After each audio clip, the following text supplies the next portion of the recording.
Hello friend, मैं हूं ताविश खान। आप देख रहे हैं हमारा channel skill India with Tavish. आज मैं आपके लिए लेके आया हूं ऐसे टॉपिक पर वीडियो जिसमें हम बात करेंगे यहाँ पर how to start flex printing business, या हम ऐसे कह सकते हैं बैनर छापने का बिजनेस कैसे स्टार्ट करें। इसके बारे में बताऊंगा मैं आपको इस वीडियो के अंदर पूरा डिटेल में।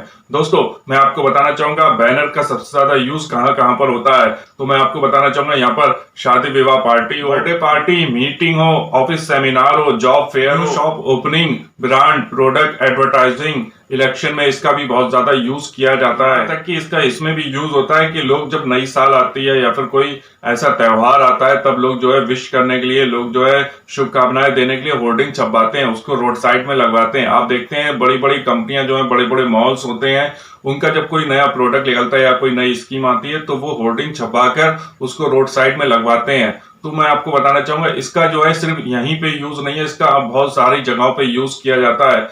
तो जब भी हम जो है नए बिजनेस की बात करते हैं, नया बिजनेस स्टार्ट करने के लिए, तो वहां पर सबसे ज्यादा जरूरी होता है बिजनेस को चलाने के लिए मार्केटिंग। तो मार्केटिंग के अंदर जो सबसे ज्यादा जरूरी होता है वो होता है बैनर। हम बैनर बोलते हैं कि बैनर लगाइए, इससे जो है आपका बिजनेस बढ़ेगा। जो बैनर का काम करेगा, जो बैनर छापने का काम करेगा, उसका बिजनेस कितना ज्यादा चलेगा, क्योंकि बैनर की हर किसी को जरूरत है। चाहे इलेक्शन हो, वहां पर भी बैनर की जरूरत है। ठीक है, अलग अलग पार्टियां जो है अपने प्रचार के लिए बैनर को छपवाती हैं। ठीक है, अगर कोई शॉपिंग मॉल नया खुल गया तो उसमें भी बैनर की जरूरत पड़ेगी। ठीक है, कोई नई शॉप ओपन कर रहा है तो अपनी शॉप के आगे वो बैनर लगवाता है। ठीक है, तो उसमें भी जरूरत पड़ेगी। जॉब फेयर लगते रहते हैं। ठीक है, कॉलेज स्कूल की मीटिंगें होती हैं तो उसमें भी जो है बैनर का यूज किया जाता है। कोई सेमिनार हो रहा है कहीं पर तो वहां पर बैनर्स के यूज किए जाते हैं। ठीक है, होर्डिंग लगवाई जाती हैं। शादी विवाह पार्टी तक में आजकल जो है होर्डिंग लगवाई जा रही है। तो आप सोच सकते हैं इसकी कहां कहां पे कितनी ज्यादा डिमांड। मैं आपको यहाँ पे बताना चाहूंगा कि ये बिजनेस बहुत ज्यादा चलने वाला बिजनेस है। इस बिजनेस की फ्यूचर में बहुत ज्यादा डिमांड रहेगी और अभी भी इसकी बहुत ज्यादा डिमांड है। अगर आप इस टाइप का कोई काम करते हैं फ्लैक्स प्रिंटिंग बिजनेस का, तो ये बहुत ज्यादा चलेगा। साथ ही साथ फ्रेंड, मैं आपको ये भी बताना चाहूंगा, जो मैंने आपको जगहें बताई यहाँ पर तो इसका यूज होता है। साथ ही साथ अनगिनत और भी जगह है जहां पर बैनर का यूज किया जाता है। तो फ्रेंड, अगर आप इस टाइप का बिजनेस करते हैं तो आपके लिए बहुत ज्यादा फायदेमंद रहेगा। दोस्तों, आपको बताना चाहूंगा कि आगे चल के हम अपने वीडियो में आपको बताएंगे कि इसमें कितना इन्वेस्टमेंट होगा, कितना प्रॉफिट होगा। ठीक है, कौन कौन से लाइसेंस की जरूरत पड़ेगी, ये सारी चीजें हम डिटेल में आपको आगे बताने वाले हैं। दोस्तों, अपने वीडियो को स्टार्ट करने से पहले आप सभी से एक रिक्वेस्ट करना चाहूंगा, अगर आप हमारे चैनल पर न्यू है तो प्लीज सब्सक्राइब जरूर कीजिएगा। साथ में बेल आइकन को जरूर दबाइएगा ताकि इसी तरीके के जितने नए नए न्यू बिजनेस रिलेटेड वीडियो ला रहा है उन सबके नोटिफिकेशन आप तक पहले से पहले पहुंच। दोस्तों, एक रिक्वेस्ट और करना चाहूंगा, इस वीडियो को पूरा देखिएगा, बीच में स्किप मत कीजिएगा, क्योंकि ये आगे चल के बहुत ज्यादा इंफॉर्मेटिव होने वाला है। दोस्तों, अब हम बात करते हैं यहाँ पर कि हम सबसे पहले जब अपना बिजनेस स्टार्ट करेंगे तो सबसे पहले हम किस पॉइंट के ऊपर फोकस करेंगे। तो हम यहाँ पर करेंगे बिजनेस रिसर्च। हम जब भी कोई अपना बिजनेस स्टार्ट करते हैं तो उससे पहले मार्केटिंग रिसर्च करते हैं या फिर बिजनेस रिसर्च करते हैं। तो इसमें हम सबसे पहले क्या देखेंगे, सबसे पहले हम देखेंगे डिमांड। हम जहां पर अपनी शॉप ओपन कर रहे हैं, जो हमारी शॉप लोकेशन है, तो वहां पर बैनर की कितनी ज्यादा डिमांड है, कितने टाइप के वहां पे कस्टमर आते हैं। ठीक है, यानी कि आपको ये देखना होगा कि किस टाइप के वहां पर बैनर छपवाने के लिए लोग आ रहे हैं। ठीक है, वो उनकी कितनी ज्यादा डिमांड है। ठीक है, उस एरिया के अंदर, पर्टिकुलर एरिया के अंदर जहां पर आप शॉप ओपन कर रहे हैं, वहां पर कस्टमर कैसे आते हैं, तो इसमें आपको पता चल जाएगा। उसके बाद में आप देखेंगे कि सप्लाई, जो लोग वहां पर पहले से या फिर जिनकी शॉप पहले से है, ठीक है, वो वहां पर कस्टमर को सप्लाई कैसी दे रहे हैं। ठीक है, मीन्स उनको सर्विस कैसी दे रहे हैं, कैसे उनको जो है ना प्रोडक्ट सेल करके दे रहे हैं। ठीक है, उनकी सप्लाई कैसी है, इस चीज के ऊपर फोकस करना होगा। ठीक है, उसके बाद में हमारा पॉइंट आता है इसमें प्राइस। हम जो बैनर छापेंगे, ठीक है, उसका प्राइस क्या रखेंगे, क्योंकि शुरुआत में आपको प्राइस कम से कम रखना होगा, जब भी आप जो है कंपटीशन और मार्केट में जो है अपना वर्क कर पाएंगे और वहां पर आपके पास कस्टमर आएंगे। क्योंकि जब आप उनको सस्ता देंगे, अच्छी क्वालिटी देंगे, तो वो कस्टमर जो है उस शॉप को छोड़ के आपकी शॉप पर आएंगे। ठीक है, तो आपको प्राइस का ध्यान रखना होगा। दूसरी चीज इसमें जो नंबर 4 पॉइंट है वो है क्वालिटी। आपको अपने प्रोडक्ट की क्वालिटी अच्छी रखनी होगी। ठीक है, जो भी आप फ्लैक्स प्रिंटिंग कर रहे हैं उसकी प्रिंटिंग भी अच्छी देनी होगी। साथ ही साथ जो फ्लैक्स पेपर यूज कर रहे हैं उसकी भी क्वालिटी आपको अच्छी रखनी होगी। ठीक है, आपको अच्छी सर्विस के साथ में अच्छा प्रोडक्ट भी देना होगा। तो जब हम बिजनेस रिसर्च करते हैं तो यहाँ पर हम देखते हैं डिमांड, सप्लाई, प्राइस और क्वालिटी।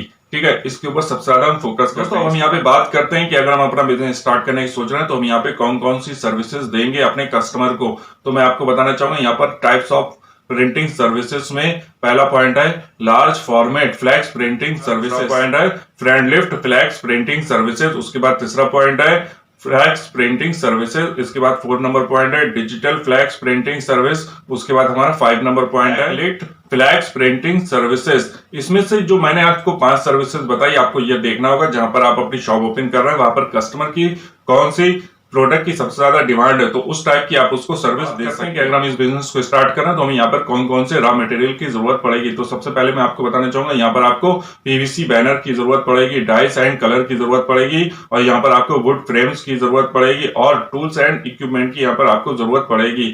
इसमें से ये सारी चीजें आपको यहाँ पर जरूरत पड़ेगी, तो आपको रखना होगा। दोस्तों, हम यहाँ पे बात करते हैं कि अगर हम इस बिजनेस को स्टार्ट करने की सोच रहे हैं तो इसके लिए हमें कौन कौन सी मशीन की जरूरत पड़ेगी। तो मैं आपको बताना चाहूंगा, यहाँ पर आपको फ्लैक्स प्रिंटिंग मशीन की जरूरत पड़ेगी, साथ ही साथ आपको एक कटर की जरूरत पड़ेगी, और साथ ही साथ आपको अपग्रेडेड कंप्यूटर की जरूरत पड़ेगी, और यहाँ पर आपको जो इसका फ्लैक्स प्रिंटिंग का या फिर फोटोशॉप का जो सॉफ्टवेयर होते हैं उन सॉफ्टवेयर की भी यहाँ पर आपको जरूरत पड़ेगी, और आपको अदर टूल्स की भी यहाँ पर जरूरत पड़ सकती है। हम यहाँ पे बात करते हैं टारगेट कस्टमर। हमारे ऐसे कौन से कस्टमर होंगे जो इनके ऊपर हम अपना ज्यादा से ज्यादा फोकस करेंगे, जो हमारे प्रोडक्ट है उसका यूज करेंगे, ठीक है, जो हमारे बैनर है उसका यूज करेंगे, जो हमसे ज्यादा से ज्यादा फ्लैक्स प्रिंटिंग करवाएंगे, ठीक है। तो मैं आपको बताना चाहूंगा, यहाँ पर इन कस्टमर के ऊपर आपको सबसे ज्यादा फोकस करना होगा। यही कस्टमर है जो सबसे ज्यादा तादाद में आपके पास आएंगे। तो मैं आपको बताना चाहूंगा, यहाँ पर जो बिल्डिंग कॉन्ट्रैक्टर होते हैं उनसे आपको कॉन्टैक्ट करना, mobile industry, sport and gyms owner, और साथ ही साथ आपको यहाँ पर शोरूम वालों से भी कॉन्टैक्ट करना होगा, क्योंकि ये लोग भी बहुत ज्यादा बैनर को छपाते हैं, ठीक है, बैनर का यूज करते हैं। Decor, showroom, textile industry, mobile industry, any more. यहाँ पर आपको बहुत अलग अलग टाइप के और भी कस्टमर मिल जाएंगे